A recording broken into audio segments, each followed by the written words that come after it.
Koraput जिलार Semiliguda block अंतर्गत साडमा ग्राम पंचायत डमणीझला गाँ भितर डमणीझला अंगनवाड़ी निकट में निर्माणाधीन आयुष्मान आरोग्य मंदिर स्वास्थ्य केन्द्र काम को नहीं स्थानीय लोक मैंने गुरुतर अभियोग उठाई।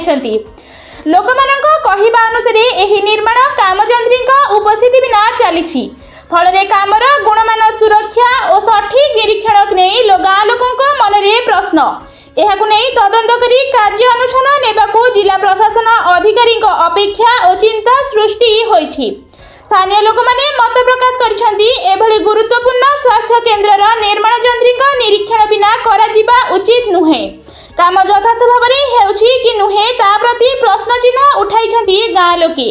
सरकारी धनर ठीक उपयोग हेउछि कि नाही सेथिपई तदंत चाहिछंती गाँ लोके। गाँ लोकों आवश्यक दाबी निर्माण स्थल जंत्री नियमित उपस्थित सुनिश्चित करा जाऊ। एपर्यंत होइथिबा कामर गुणात्मक तदंत करा जाऊ। सरकारी अधिकारी माने स्थान परिदर्शन करी सत्य अनुसंधान करंतु। लोक माने कहउछंती जंत्री बिना काम हेले घर भल हेबो किपरि।